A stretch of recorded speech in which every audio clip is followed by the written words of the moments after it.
right, query time. So in the previous video, we ended on talking about queries. A query is nothing more than an instruction, right? In English, a query is defined as a question. And in SQL, queries are the way that we are going to put together our questions to which we want an answer from the database. A query is also known as an SQL statement. Those are just synonyms. Query is equal to SQL statement is equal to a query. Just different ways of saying the same thing. So if we look here, there is a very basic query. Select star from users. And if we were to break this down, what it's basically saying is select us all of the information. So the star here is what we call a wildcard. We don't know what we want to get back, but just get us everything back. So select us everything from, so we're going to say where we want it from. And we know somewhere in our database, we are storing users, right? So select us everything from users. All right. That's pretty straightforward. So let's execute that. All right. So here we see select star from user. Over here, let's just copy paste all of this information. Just put it in your DB fiddle. Let's not worry about that just yet. And if we execute our command, select star from user, what we're going to get is a bunch of information because a bunch of user information was inputted. We can see they have an ID, they have a name, a last name, date of birth, sex, and a role. Awesome. So we can see here that select star from user is actually selecting us all of the information that we have around that user. And if we filtered and we just said name, what we would see happen is we would only get the name back. Amazing. So let's hop back into the slides and check out what a breakdown of a query looks like. So here, we've expanded the query a bit because we want to break down something a little more complicated. So let's say we did select name, so select the user's name from our data source, users in the database, where role is equal to manager. So this is new, right? Where role is equal to manager. This is what we call a condition. So where is our keyword.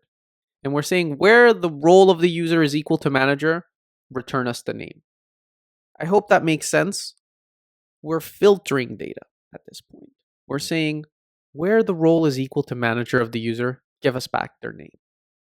And so if we were to break down this query and we looked at it line by line, select name is a clause, from users is called a clause, and where role is equal to manager is called a clause. These are just parts of the SQL statement or the query. So each line here is called a clause. And when we see select name, name is called an identifier. Now, what is an identifier? An identifier is just a different word for a part of the data. We know that users have a name. So when we select name, we're saying that name is the identifier that we want. And when we look at the last line, where role is equal to manager, our filtering line, this is a bit more complicated, right? Where is our keyword? Role is our identifier, but the line role equals manager is called a condition. So a condition is something that needs to be met. We're saying that, okay, a user has a role. That role needs to be equal to manager in order for us to get some data back. Pretty straightforward. And manager is called our expression. We are expecting that some of the roles may be equal to manager, but some may not be. So that's why we call it an expression, because we are making an assumption here that some of the roles are equal to manager. We want to filter based on our assumption. Awesome. So let's fire that real quick. All right, so we have our query here ready to go. So let's run it. And as you can see, we are getting back George, Janine, and Jason. So let's verify that that's actually what we want. So let's get back all of the information. All right, so we see here George, Janine, and Jason, and we see that the role is equal to manager. All right, that makes sense. But who else did we have here again? So let's go look at that. This is a way to put a line in comment. You don't want to execute that line. It's a quick way of turning lines on and off. So let's run that. So here we can see, okay, George is a manager, and then we had Macy and Bill who are employees. Okay, that makes sense. So let's turn that line back on. If we run it and we said, okay, now filter us the employees.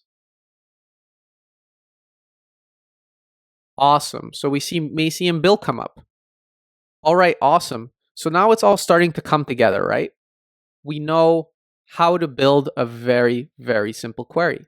And I would push you to copy paste what's in here, put it in your DB fiddle, and try to write some simple queries where you filter and you select certain fields, and that way you can play around with it.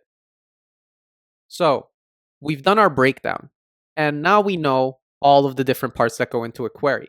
And that's super powerful, right? Because now we've just said, select name from users where role is equal to manager. We asked a question and we got an answer back. This is what we call a declarative language. SQL is a declarative language. Now, what does that actually mean? Well, let's dive a bit deeper into that.